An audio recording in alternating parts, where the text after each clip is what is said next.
Listo, muchísimas gracias. Sin más preámbulo, comenzamos con esta increíble conferencia que lleva por título Trabajemos en Familia. Y para aquellos que nos están acompañando en Zoom, aquí tengo un ejemplar del libro, de el cual nos va a presentar nuestro querido David el día de hoy, que se llama Familias alineadas a lo eterno. Y procederé a platicarles una breve semblanza acerca de nuestro invitado del día de hoy. David Firman es psicólogo, terapeuta familiar, profesor de enseñanza media y superior en psicología y bachiller en teología, aunado a que es un escritor y conferencista prolífico. Es pastor en Cristo, Tú lo haces todo nuevo, en Rosario, Argentina. Sin más preámbulo, David, muchísimas gracias por tu participación el día de hoy. El foro es tuyo. Buenas tardes, qué placer, qué honra poder estar aquí compartiendo con ustedes. Qué bueno que por lo menos podemos decir algo bueno que nos dejó la pandemia, y es que podemos conectarnos de cualquier lugar del mundo con mayor normalidad. En mi caso, vengo trabajando hace ya desde el año más o menos 2017-2018 de manera online, de manera virtual, con mis pacientes en todo el mundo. Soy psicólogo, terapeuta familiar hace 26 años este año, y ya hace muchos años vengo trabajando online y no me fue nada nuevo, digamos. La pandemia lo único que hizo fue confirmarme que estaba haciendo bien, ¿no? Hacía ya mucho tiempo estabas trabajando en casa.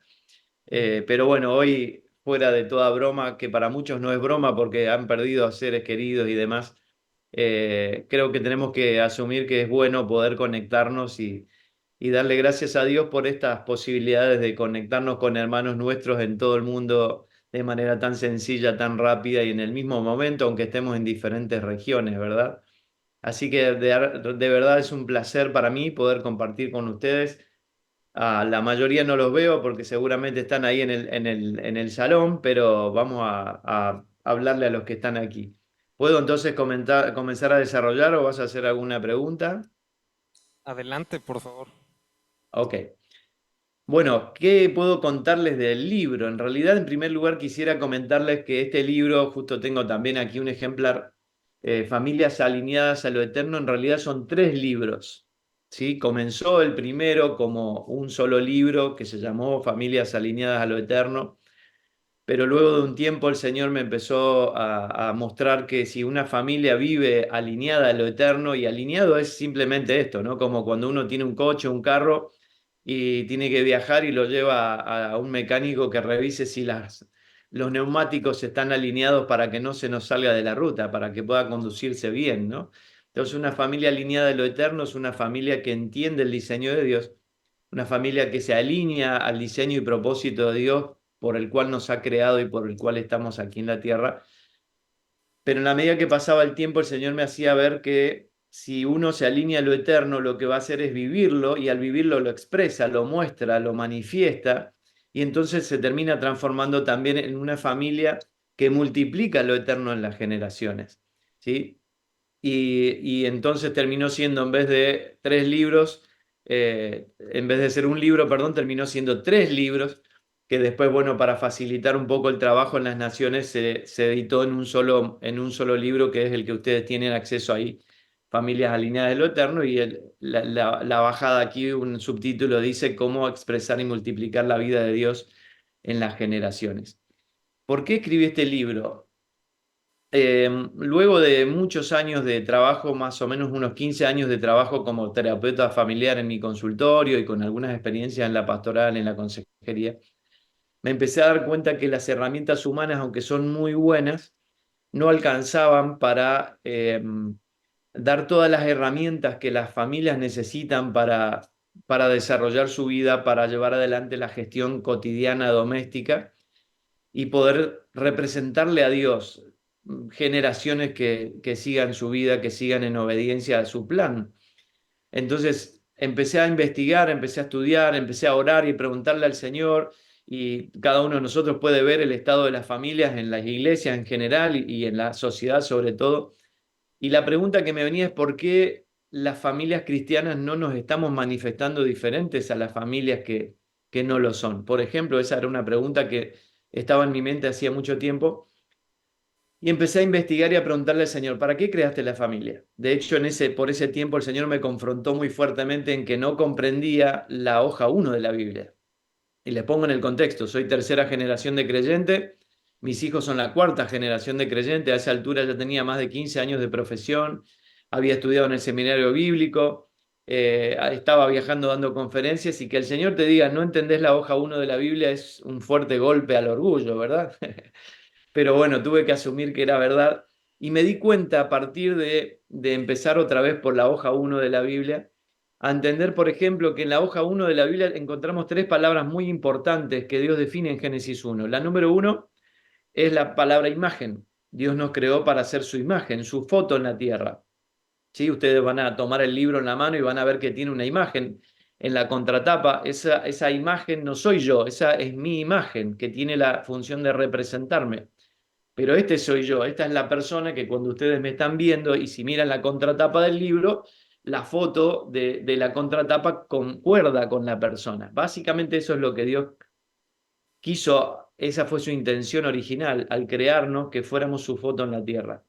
La segunda palabra que encontramos en Génesis 1 es la palabra dominio. El ser humano fue diseñado, el primer matrimonio fue diseñado como autoridad representativa de Dios en la tierra. Fue diseñado para representarle a Dios su gobierno aquí en la tierra. Y la tercera palabra muy importante que encontramos en Génesis capítulo 1 es la palabra multiplicación. Multiplícate, le dijo el primer matrimonio, a través de formar familias. El diseño era multiplicar lo eterno en las generaciones. Entonces, al empezar a ver esto, empecé a darme cuenta que la manera en que Dios veía a la familia, al matrimonio, era totalmente diferente, era mucho más elevada que la manera en que la psicología de familia ve a la familia y el matrimonio. Y sabemos que la familia es la microcélula de la sociedad, que el matrimonio es la microcélula de la familia, y hay muchas herramientas que la psicología tiene para trabajar en el plano de los matrimonios y las familias, pero entender, ir un poquito más atrás, más a lo fundacional, y entender el diseño de Dios, entender la razón, el para qué fuimos creados. Y entender que fuimos creados para ser la foto de Dios, entender que fuimos creados para ser su autoridad representativa en la tierra, y entender que Dios está esperando que multipliquemos eso en las generaciones, tiene muchísimo más peso y nos ubica, nos enfoca de una manera que es mucho más poderosa para vivir. Claro, conocemos la historia, el primer matrimonio le hace un golpe de estado a Dios, y uso estas palabras porque Dios lo presenta de esta manera, ¿no? El hombre fue destituido, ¿no? Es una palabra de Estado, una palabra de gobierno. El primer matrimonio le hace un golpe de Estado a Dios. Dice Génesis 5:3 que el ser humano empezó a multiplicar su propia imagen en las generaciones. Adán tuvo un hijo a su imagen, a su semejanza, llamó su nombre Set. Esto está ahí en Génesis 3. Al principio nomás, apenas el hombre desobedece, ya el plan se empieza a perder. el hombre la autoridad representativa que tenía se le da a la serpiente, por eso cuando Jesús viene, el enemigo lo lleva a la cima de un monte, le presenta a las naciones y les dice, si te postras son tuyas, te las doy, son mías, ¿no? Presume su autoridad sobre las naciones y obviamente empezamos a vivir en la temporalidad. De hecho, el mismo Salomón lo dice en su libro en Eclesiastés, que todo aquí bajo el sol es vanidad, es un tormento, es un absurdo, ¿no? Y entonces hay toda una visión de temporalidad en la que viven las personas.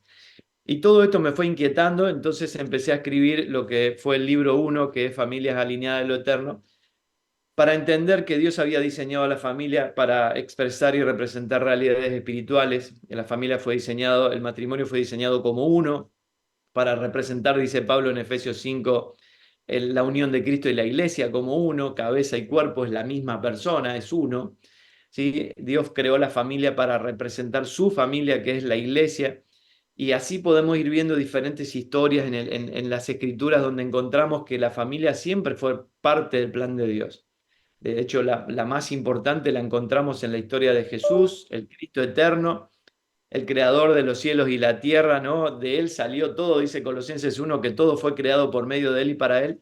Él es más grande que todo el universo. Sin embargo, a Dios se le ocurre que el Cristo eterno sea encapsulado en un bebito humano y esté en manos de un matrimonio como cualquiera de los nuestros, ¿no?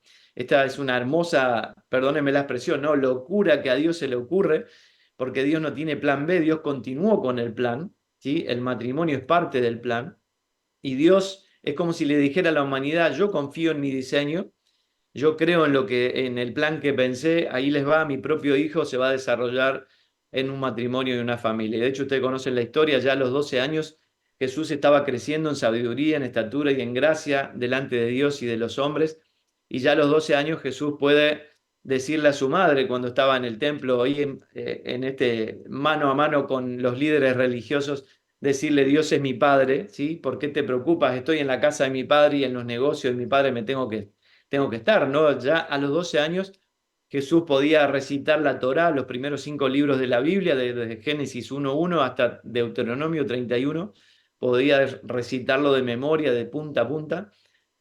Y Jesús, sabiendo que Dios es su Padre y que tiene negocios en los que se tiene que ocupar, Dios no dice ninguna palabra y Jesús entiende que tiene que volver a su casa, dice Lucas 2, que él volvió a su casa y se sujetó en obediencia a ellos hasta los 30 años. Hay 18 años más que a Dios se le ocurre que su propio hijo, encapsulado en un bebito, en una persona, se desarrolle dentro de una familia. Esto es muy poderoso entenderlo porque Dios no pierde tiempo, o sea, Dios no está apurado, ¿sí? Son 30 años que para nosotros parece muchísimo, pero Dios estaba mostrándole a la humanidad que la familia es su plan, que la familia puede desarrollar el potencial de una persona para que sea parte del propósito eterno de Dios.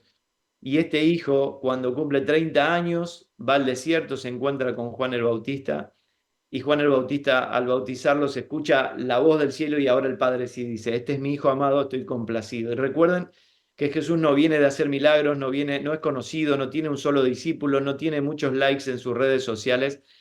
Jesús no lo conoce a nadie, pero el Padre está complacido con él y viene de su casa. ¿Será que Dios podrá decir lo mismo de nuestros hijos cuando crecen, tienen la mayoría de edad y empiezan a desarrollar su vida?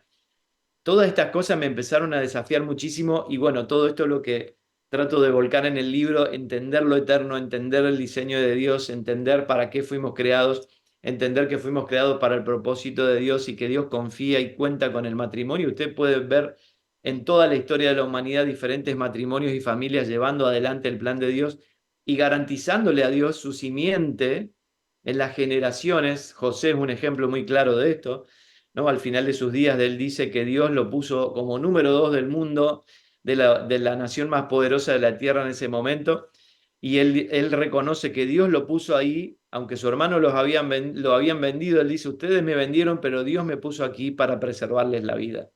¿Sí? La autoridad siempre es para preservar la vida, la autoridad fue siempre el diseño de Dios, es previa a la caída, no tiene nada de malo la autoridad. Y José reconoce que su función en la historia, aunque fue muy dura su historia, es preservarle a Dios su vida en las generaciones. Así que esa es la función de la familia. De hecho, Jesús mismo vivió en una familia, aprendió obediencia y empecé a entender que Dios puso a nuestros hijos en nuestras casas para enseñarle obediencia. Si ustedes ven la historia, el primer Adán desobedece y produce todo este caos cósmico que tenemos hoy y universal en la tierra. Pero el segundo Adán, el postrer Adán, que es Cristo, vive para obedecer y se forma en una casa donde aprende obediencia, que es la razón por la que ustedes y yo tenemos hijos, para que nuestros hijos aprendan obediencia y cuando crecen le signifiquen a Dios personas obedientes y funcionales al plan de Dios en la tierra. Así que bueno, entendiendo esto, estoy yendo muy rápido, disculpen, pero quiero tratar de resumir el libro en pocas palabras. Entendiendo el plan, entendiendo que mi familia representa a su iglesia, que es la familia de Dios en la tierra, entendiendo que mi matrimonio tiene la posibilidad de ser la lente para que la gente entienda lo espiritual, dice Efesios 5, fue creado para ser figura de Cristo en la iglesia. Entendiendo esto y alineándonos a esto, es que podemos vivir en lo cotidiano la vida de Dios como vida. Pablo dice, Cristo vive en mí, el misterio escondido por siglos y generaciones es Cristo en nosotros.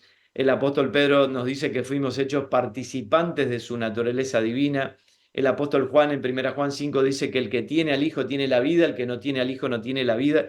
Y empezamos a ver que para Dios vida es Cristo, para Dios vida es algo que opera dentro de nosotros. Y si somos familias alineadas a lo eterno, estamos viviendo esta vida. El amor como una naturaleza, la paz como una naturaleza, como el fruto del Espíritu, la fe, la bondad, la paciencia, todo como fruto del Espíritu que va fluyendo de nosotros. La casa es el primer lugar donde aprendemos a tolerarnos, a amarnos, a perdonarnos, a hacer todo lo que las Escrituras nos enseñan que tenemos que hacer y cómo tenemos que vivir como personas y como cristianos. Así que al vivir lo eterno en casa, al vivir la vida de Dios como una vida real en Cristo y al entender que Dios creó la familia para que sea el lugar como la cantera donde se trabaja en la materia prima con la que Dios va a edificar su iglesia o está edificando su iglesia, como dice el apóstol Pedro. Recuerden que Pedro dice que Dios está edificando su casa, es una casa con piedras vivas, es una casa espiritual compuesta de personas en todas las naciones. Y miren qué interesante, lo que Dios hizo fue recuperar el plan. Cuando viene Jesús, Él dice, ¿quieren ver al Padre? El que ve al Hijo ve al Padre. Dice Colosenses 1 que Cristo es la imagen del Dios invisible. O sea que Dios nunca cambió el plan. Cuando viene su Hijo, lo que viene a hacer es a recuperar el plan, recuperar lo que se había perdido. Y Cristo viene y puede ser una persona en todo el mundo que dice, el que ve al Hijo ve al Padre, va a la cruz, logra la victoria eterna, contundente, aplastante de la cruz, y cuando termina su tiempo en la tierra se despide de sus discípulos y les dice, toda potestad me fue dada en los cielos y en la tierra. O sea, si Cristo tiene toda potestad, ¿cuánta potestad tiene el diablo? Ninguna, porque toda la tiene Cristo. O sea que fíjense, Jesús vino a traer la imagen de Dios, porque el que lo veía veía al Padre. Jesús vino a traer la recuperación de la autoridad que Dios le había dado al ser humano y se la robó a la serpiente, se la sacó legítimamente por la obra de la cruz. Y a partir de ahora vivir a Cristo en nosotros como vida, tenemos la posibilidad de vivir la eternidad y multiplicarlo en las generaciones. Jesús definió, esta es la vida eterna, Juan 17:3, que te conozcan a ti y al Hijo a quien has enviado. O sea, ustedes y yo ya estamos viviendo la eternidad aquí ahora. Miren cómo volvimos a la intención de la hoja 1 de la Biblia. Y Jesús luego resucita, Jesús luego se va al cielo y viene su espíritu, dice la palabra que es el espíritu vivificante, que ahora opera en todos los creyentes, Cristo está impartido en nosotros como vida. Y entonces ahora nosotros también tenemos a Cristo en nosotros, que es la imagen del Dios invisible. Podemos mostrar a Dios en la tierra. Nosotros estando en Cristo tenemos toda potestad porque somos uno con Él. Tenemos autoridad representativa. Jesús dijo, toda potestad me fue dada, por tanto vayan. Nosotros ahora como familias, como personas, le representamos a Dios su autoridad en la tierra. Y ahora nosotros como familia, en vez de tener mentalidad temporal, como decía Salomón, todo es absurdo, todo es vanidad, podemos decir, como decía el apóstol Pablo en 2 Corintios 4, no nos fijamos en lo que se ve, sino en lo que no se ve, porque lo que se ve es temporal, pero lo que no se ve es eterno. Tenemos la posibilidad de ver en la eternidad, hacerlo visible en lo temporal y representarle a Dios de nuevo estas tres palabras que encontramos en Génesis 1. Somos su imagen en la tierra, somos su autoridad representativa, su dominio está en la tierra y podemos multiplicar lo eterno en las generaciones trabajando en nuestros hijos para que nuestros hijos entiendan y vivan la vida de Cristo como vida real y no como un ritual religioso o una reunión a la que voy de vez en cuando. Así que fíjense, comenzamos por el tomo 1 del libro, que es Familias alineadas a lo eterno, familias que entienden el diseño, entienden la razón por la que fueron creadas. Pasamos a ser familias que lo viven como vida real todos los días, todo el tiempo estamos en Cristo, todo el tiempo vivimos su vida, de nosotros fluye el fruto del Espíritu, en nuestra casa es el primer lugar donde se vive a Cristo como realidad y aprendemos a funcionar en la vida corporativa. Y entonces, en tercer lugar, le representamos a Dios familias que multiplican lo eterno en las generaciones. Nuestros hijos pueden vivir el diseño de Dios, eligen bien a sus parejas, forman familias que le representan a Dios, el avance de su vida, de su plan en las generaciones, y entonces ahí tiene los tres libros: familias alineadas a lo eterno, familias que expresan lo eterno y familias que multiplican lo eterno. Todo esto que le estoy resumiendo en pocas palabras está en 250 páginas, así que va a tener que dedicarse un rato a estudiarlas, a leerlas, pero va a ser una hermosa travesía que seguramente le va a ser de mucha ayuda, de mucha edificación. Pero básicamente ese es el recorrido rápido por el libro y quería dejárselos en esta tarde, ¿sí? Sigo siendo profesional, soy psicólogo ya hace 26 años ahora, soy pastor, también viajo mucho por muchos lugares. De hecho, la semana próxima voy a estar por Venezuela, por Panamá, y estamos tratando de colaborar en muchos lugares para que las familias se alineen a lo eterno, para que entendamos el diseño eterno de Dios. No hay ningún problema con la sabiduría humana, pero no es suficiente, ¿sí? Necesitamos volver a entender la razón. Si yo entiendo para qué fui creado, entiendo el propósito para el cual estamos en la tierra. Recuerde que Dios, para recuperar el propósito, pagó con su propio Hijo. Dice 2 Corintios 5 que Él murió por todos para que los que viven ya no vivan para sí, sino para aquel que murió por ellos. Y en eso nos reconcilió todas las cosas y nos hizo embajadores de reconciliación. El apóstol Juan dice en Apocalipsis 5 que Dios nos compró de toda lengua, tribu y nación para hacernos sacerdotes a su servicio. Si Dios nos compró, el dueño es Él. Y estamos llamados a vivir nuestra vida para Él. Y ese es el desafío que tenemos que dejarle a nuestros hijos. Recuerden que nuestros hijos son como una flecha en manos del guerrero, ¿sí? Como una saeta en manos del guerrero. O sea que la flecha llega más lejos que nosotros. La flecha es una herramienta de guerra, es un arma que hay que entrenar, que hay que preparar. No nos preocupemos tanto por cómo está el mundo, que se preocupe el mundo cuando soltamos nuestra flecha, que son nuestros hijos. Esa debiera ser nuestra perspectiva, si somos familias alineadas a lo eterno. Así que bueno, podría hablar horas porque hay mucho que hablar del tema y me encanta, pero quisiera dejar un espacio, no sé si más o menos hasta acá vamos bien. Si alguno me quiere hacer alguna pregunta, entiendo que va a haber un pequeño espacio de preguntas, pero básicamente por ahí viene el libro y quisiera poder parar aquí si alguno me puede decir si estamos bien con el tiempo. Muy bien con el tiempo. Muchísimas gracias, David, por esta clase que nos has dado acerca de este tema de suma importancia para las familias. Y como tú bien lo dices, vamos a destinar un tiempo para preguntas y respuestas. Tenemos, estoy seguro, a padres y madres aquí presentes. Y para inaugurar este tiempo, un servidor me gustaría hacerte una pregunta, empezando con esta sección. Y es, David, de acuerdo a tu experiencia, de acuerdo a tu análisis en este tema de las familias alineadas a lo eterno, ¿cuál dirías tú que es el mayor obstáculo que están enfrentando los padres y madres de Latinoamérica para que sus familias estén alineadas a lo eterno? Ok, qué buena pregunta. Bueno, pueden haber muchos obstáculos, ¿no? Sobre todo creo que todos debemos asumir que por demasiado tiempo hemos entendido la vida espiritual como desde lo religioso, ¿no? Como cumplir con ciertos rituales religiosos un día a la semana, ¿no? Y son cosas que debemos revisar. Miren, ¿saben cuál es una cosa que nos confronta mucho? Y les animo que después hagan este ejercicio. Si ustedes abren sus teléfonos, abren el WhatsApp, Recuerden que el teléfono no es cristiano, el WhatsApp no es cristiano, ¿sí? Pero si ustedes abren su teléfono y hacen como que le van a enviar un mensaje a algún amigo, a algún familiar, y ponen la palabra iglesia, el WhatsApp le va a sugerir cambiar la palabra por una imagen. ¿Sí? Es un sistema, funciona así, ¿no?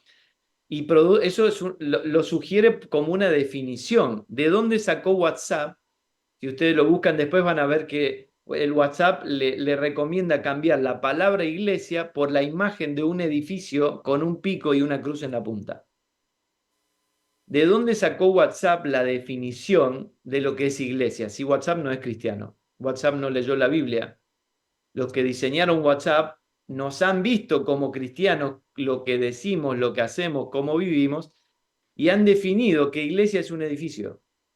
Pero usted y yo sabemos que si leemos las cartas, vamos a encontrar que la iglesia es el cuerpo de Cristo, la iglesia es una labranza, la iglesia es la casa de Dios, pero no es una casa física, es una casa espiritual. La iglesia son las personas. Todas las veces que se menciona casa, familia, iglesia, templo, no se refiere a edificios, sino a personas que tienen a Cristo en su interior.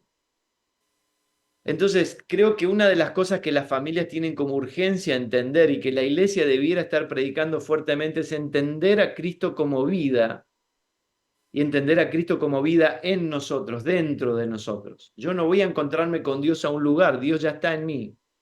Voy a encontrarme a un lugar con mis hermanos, nos congregamos, dice Hebreos, no dejen de congregarse, estimúlense al amor, nos encontramos para congregarnos, para estar juntos con nuestros hermanos, para juntos ministrar al Señor.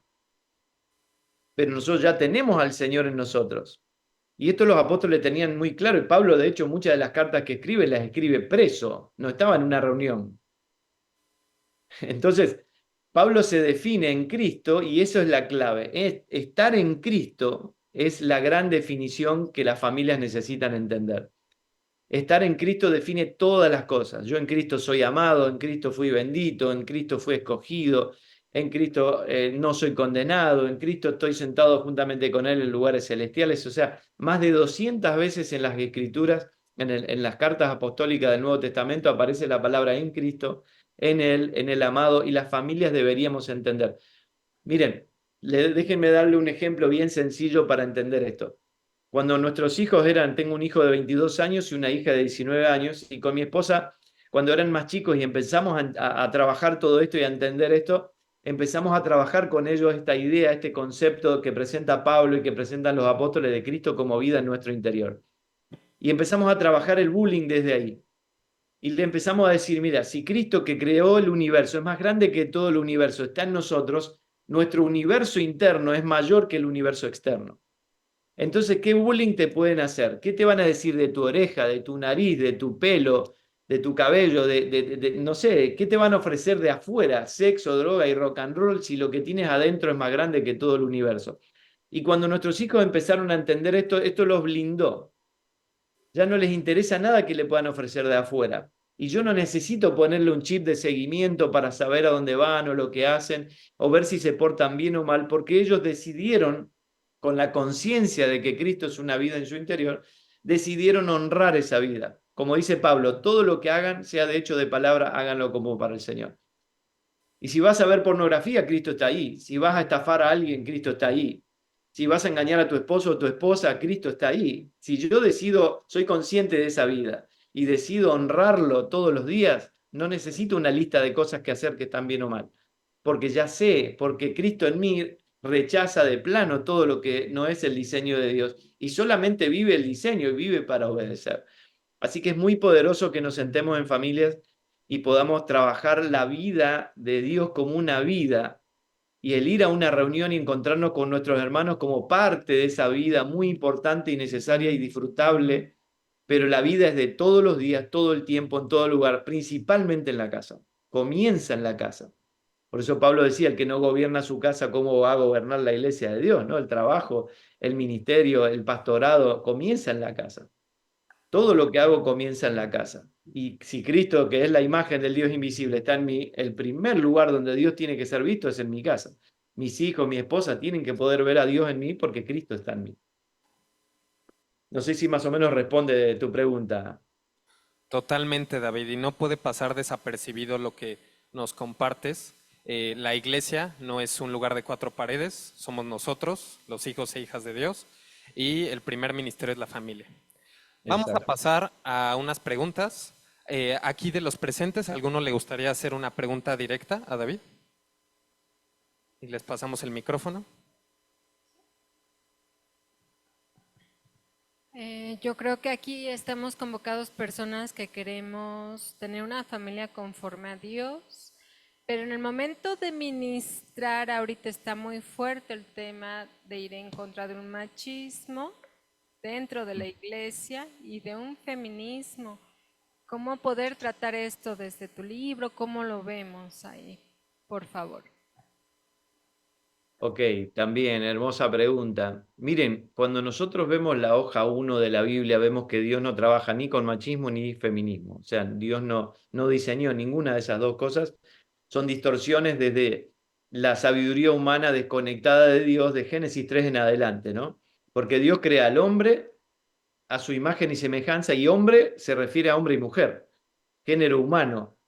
Dice, hagamos al ser humano de nuestra imagen y semejanza, y Dios creó un hombre y una mujer, y los bendijo a los dos, y a los dos les dijo, fructifiquen y multiplíquense, llenen la tierra, gobiernen sobre ella, ¿no? O sea, la imagen, el dominio y la multiplicación es para los dos, como equipo. No hay mayor o menor, somos uno, sobre todo luego de la cruz, donde estamos viviendo ahora, somos uno en Cristo. ¿Sí? No hay machismo y feminismo. Sí puede haber diferencia en la responsabilidad, en las funciones de cada uno. Es evidente que el hombre tiene más musculatura o más estructura ósea que la mujer por causa de la responsabilidad que cada uno tiene, pero en cuanto a posición, como hijos, como amados por Dios, somos exactamente iguales. De hecho, Pablo lo dice.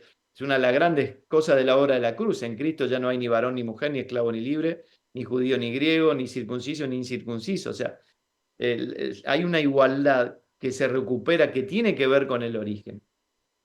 Pero lo que sí tenemos que revisar es que muchas veces el humanismo se ha metido demasiado en la iglesia. Humanismo es todo lo que es conclusiones humanas sin Dios, sacando a Dios de la ecuación. No necesariamente es malo, ¿no? Porque todo lo que conocemos, la medicina, la arquitectura, todas las ciencias humanas pueden ser muy buenas, pero si sacamos a Dios de la ecuación, entonces ahí está el problema. Porque Dios es el diseñador de todo, el ingeniero que produjo todo esto que estamos viviendo, nos ha creado y nos ha creado para su propósito. Por eso es importante siempre revisar que no estemos siendo invadidos por filosofías humanas que no son según Cristo, dice Pablo, que no tienen a Dios como centro. Las ideologías, las filosofías humanas tienen que ser revisadas a la luz de las escrituras y por eso es tan importante encontrarnos y tener un criterio corporativo. Yo recién le mencionaba como Pablo dice un texto, Juan dice lo mismo, Pedro dice lo mismo, aunque usan diferentes palabras. Todos ellos hablaban de Cristo como vida en nuestro interior.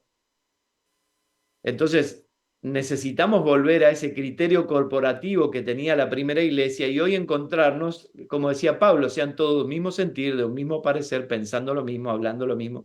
Y eso es posible porque la iglesia es el cuerpo, Cristo es la cabeza, y si nosotros estamos todos conectados a la misma cabeza, vamos a escuchar lo mismo. ¿Sí? Y es importante que la familia entienda esto. ¿Sí? No hay problema con conocer, con saber. Yo estudié en la universidad no es cristiana, no existe psicología cristiana, medicina cristiana, abogacía cristiana, arquitectura cristiana. Son filosofías, ciencias, profesiones humanas, pero nosotros somos los espirituales que las transformamos en espirituales. Claro que uno puede leer cosas hoy en la escuela secundaria, en diferentes niveles de los estudios de nuestros hijos, les enseñan ideología, les enseñan sobre el aborto, les enseñan muchas cosas. Sin embargo, no lo tomo, o sea, lo escucho. Si tengo que rendir un examen, le digo al profesor lo que tiene que escuchar, pero siempre mi guía es el diseño de Dios, mi guía es lo que Dios pensó y diseñó para nosotros. Y por eso es tan importante no perder la mesa donde charlamos en familia, donde compartimos, ¿sí? Y les enseñamos lo que es la normalidad para nosotros, nuestra cosmovisión de vida por vivir a Dios como vida en Cristo y no como una religión, no como un ritual que no puedo explicar. ¿Por qué hago lo que hago? ¿No? Pero la vida es vida, se vive todos los días, todo el tiempo. ¿Sí? No sé si más o menos responde tu pregunta, espero que sí. Sí, aquí dicen que sí. Muchísimas gracias. ¿Alguien de los aquí presentes tiene otra pregunta para David? Buenas tardes. Mucho gusto. Estaba hablando ahorita, justo hacían dos preguntas. ¿Qué pasa o cuáles son las estrategias, sugerencias, cosas muy prácticas que puede hacer la familia? Porque regularmente, papás, ¿verdad? A lo mejor conocemos de Cristo y queremos que nuestros hijos también. ¿Qué estrategias, qué actividades podemos complementar, ¿verdad? Como familia. Sé que hay muchas, ¿verdad? Que nosotros a lo mejor ya sabemos, pero a lo mejor una muy práctica que pueda mencionar el libro, que se puedan hacer actividades dentro de la familia, nos sugieres. Porque hay, bueno, la primera pregunta dice, si ya lo honramos, ¿verdad? Honrarlo, si ya pertenecemos, pero a veces los hijos toman otras decisiones. Quizá el esposo toma otra decisión o la esposa toma otra decisión. Algo que nos sugieras. Claro. Bueno, claro que en las familias donde se tienen que vivir las disciplinas espirituales, ¿no? Las prácticas espirituales como la oración, la lectura de la Biblia, la meditación, ¿no? El vivir la vida de Cristo como realidad. ¿Sí? Generalmente los hijos se quieren alejar de algo que no tiene sentido. Pero cuando nosotros vivimos una vida con sentido todos los días, no somos una persona en la casa y otra persona en una reunión, somos la misma persona todo el tiempo. Esa coherencia es lo que produce que un hijo quiera transformarse en lo que sus padres son y lo que Dios quiere que seamos. Y este ejemplo lo tenemos, por ejemplo, en la vida de Timoteo. Si ustedes leen Hechos 16, ustedes van a encontrar que Timoteo creció en una casa que tenía un papá griego. Y esto no es un detalle menor. Que tenga un papá griego significa que su papá no vivía la fe. Su papá no le enseñó judaísmo. De hecho, Timoteo no estaba siquiera circuncidado. Su mamá era judía, pero su papá era griego. Y era un griego que no seguía a Cristo. Entonces, Timoteo estaba en una casa donde solo tenía una abuela y una mamá con fe no fingida. Miren qué interesante. Pablo le reconoce que aunque tuvo un papá ausente espiritualmente, por el hecho de tener una abuela y una mamá con fe no fingida, que están viviendo una fe que no están fingiendo, que la viven todos los días coherentemente, Timoteo termina armando desde muy chiquito, amando la palabra, amando al Señor, y se transforma en un líder y se transforma en un colaborador apostólico de Pablo, y al día de hoy, hace 2000 años, todavía seguimos hablando de Timoteo que salió de una casa desordenada. O sea, esto es algo impresionante. Este es el poder del Evangelio. Si nosotros en casa vivimos la vida de Dios como vida real, y Pedro habla de esto en 1 Pedro 3, leemos que la esposa puede ganar a su esposo por su conducta sin palabra. O sea, es una vida que está en nosotros, que tiene tanto poder que nosotros al vivirla podemos santificar todo a nuestro alrededor. Podemos ganar al esposo, podemos ganar a la esposa, podemos ganar a nuestros hijos. Piense por un momento, ¿cómo hace Noé para que sus hijos se suban al arca con él? Nunca había llovido, Dios le dice hacer un barco, el barco iba a tener 400 metros de largo, le llevó 80 años a Noé hacer el barco, talar muchos árboles. ¿Y Noé qué hacía? Predicaba, va a llover, Dios va a derramar su ira sobre todo el que no se arrepienta, pero también construía el arca. Era una vida coherente y sus hijos lo ven y lo acompañan y ven a su padre permanecer durante 80 años haciendo lo que Dios le mandó a hacer y terminan subiéndose todos al barco con él. Todo el que se sube, el arca es representación de Cristo, todo el que está en él es preservado. Nosotros tenemos que trabajar para que nuestros hijos sean preservados, hablar con ellos.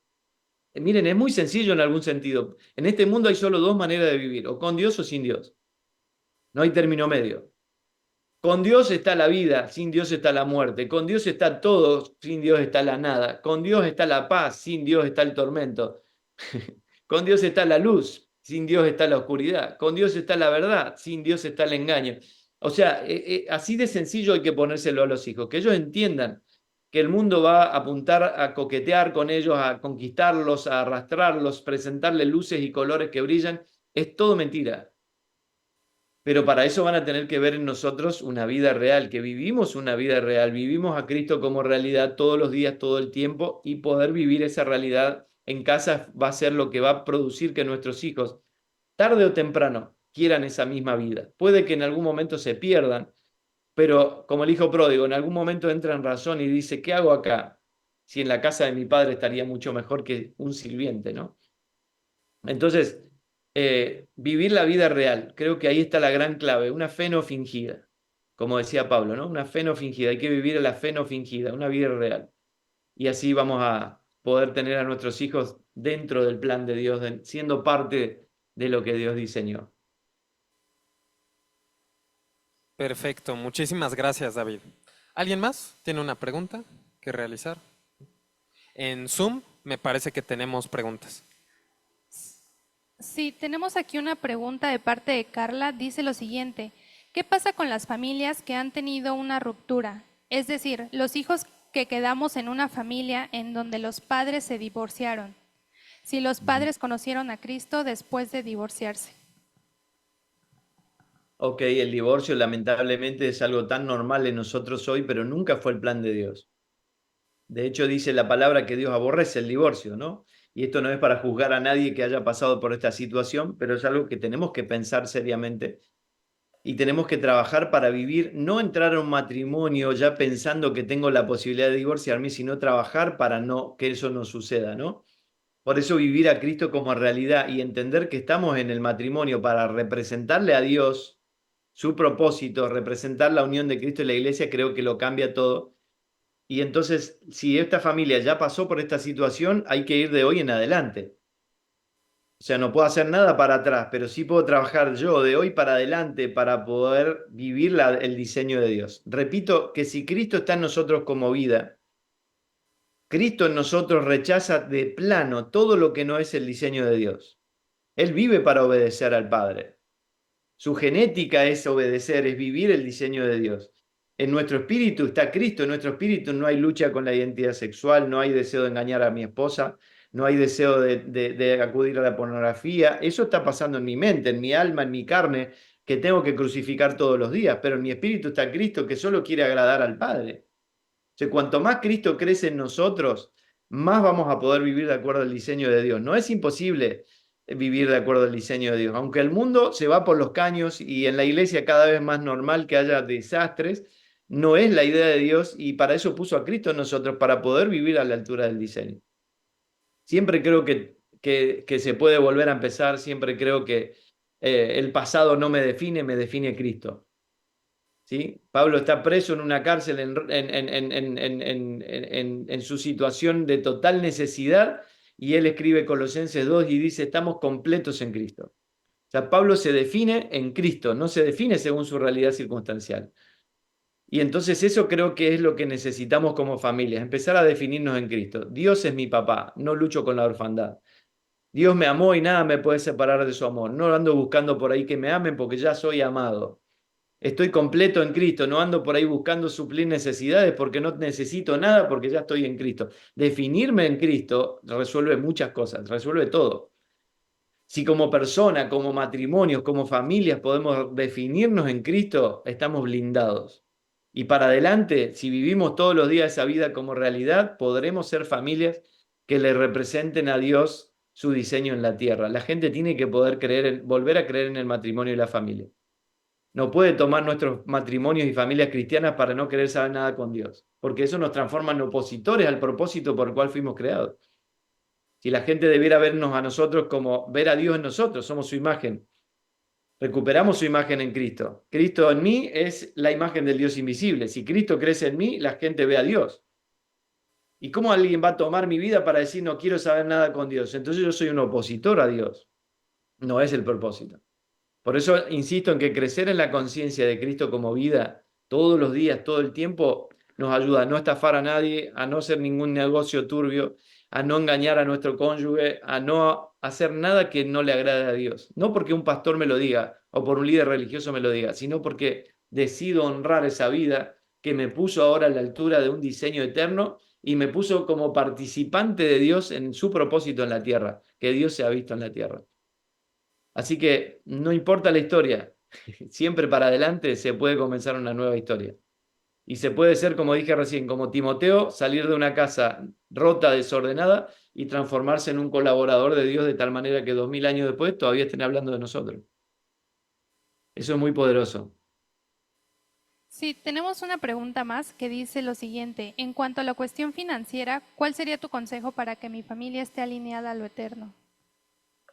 Ok, es buenísimo. Hay un capítulo donde trabajo un poco acerca de esto, porque lo que necesitamos aprender a hacer es a no trabajar por dinero, sino trabajar por propósito. ¿Sí? Dios quiere que nos vaya bien, por supuesto, aunque no creo en el Evangelio de la prosperidad, creo que sí el Evangelio prospera. El Evangelio nos hace mejores personas, nos hace más sabios, nos hace más inteligentes. Y cuando nosotros no vivimos corriendo atrás del dinero, por amor al dinero, sino para servir a Dios a través de todas las cosas, creo que Dios no tiene problema en poder prosperarnos para poder colaborar con el avance de su plan. Déjenme darle un ejemplo bien sencillo para entender esto que estoy diciendo. Cuando mis hijos crecen y necesitan ir a la universidad y me preguntan, papá, ¿qué puedo hacer? ¿Qué puedo estudiar? ¿Qué te parece? Y yo pienso y le digo, mira, no estudie esto porque no te da dinero, ya no funciona esta carrera, mejor estudia esta porque esto sí te da dinero. Pareciera como que le estoy dando un buen consejo y le estoy enseñando a ser sabio en su decisión, pero en realidad lo que le acabo de decir es que lo que te sostiene es tu trabajo y no Dios. O sea, en un consejo tan sencillo y doméstico como ese, puedo cometer el error de enseñarle temporalidad en vez de eternidad.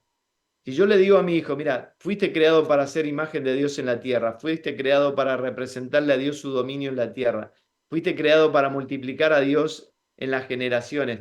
Todo lo que hagas, así seas astronauta, ama de casa, docente, psicólogo, pastor, mecánico, lo que sea que te guste hacer, que lo hagas con ese sentido y ese propósito de que Dios sea visto en tu vida, te va a ir bien.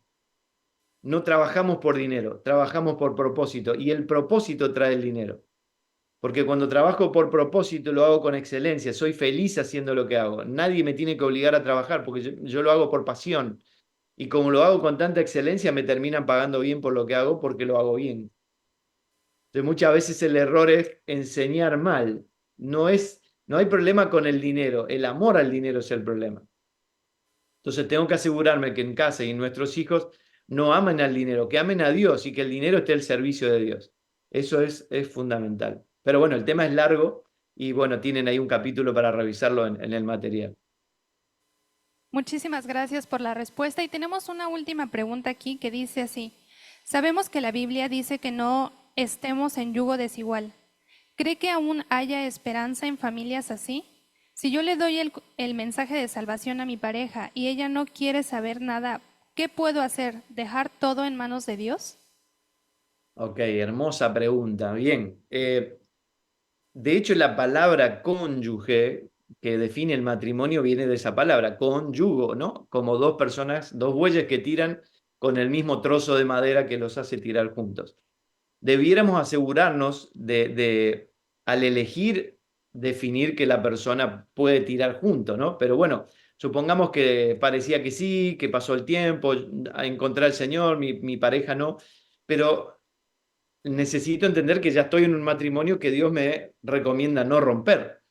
Ya sea tarde o temprano vamos a poder ganar al otro cónyuge, ¿sí? Pero siempre, siempre nosotros somos embajadores de reconciliación. Siempre de nosotros va a surgir reconciliación, va a fluir la vida de Dios, la vida de Cristo en nosotros, que es reconciliación. Nunca romper, nunca una ruptura. A no ser que haya violencia, haya situaciones extremas, a veces por precaución puedo tener una ruptura momentánea, pero siempre el final tiene que ser preservarle el matrimonio a Dios y poder garantizarle que en las generaciones nuestros hijos no van a sufrir esa marca y comenzar de cero y sufrir todo lo que eso significa. Es un tema muy largo, pero básicamente quiero animarlos a permanecer, ¿sí? Sobre todo si no hay oposición a que esté en el Señor. Tarde o temprano, si Cristo que está en mí es la imagen del Dios invisible, la persona que está al lado mío, mi esposo, mis hijos, van a ver al Señor y van a poder encontrarse con el Señor. Mi estimado David, muchísimas gracias por tu tiempo invertido. Un placer enorme, un gran abrazo.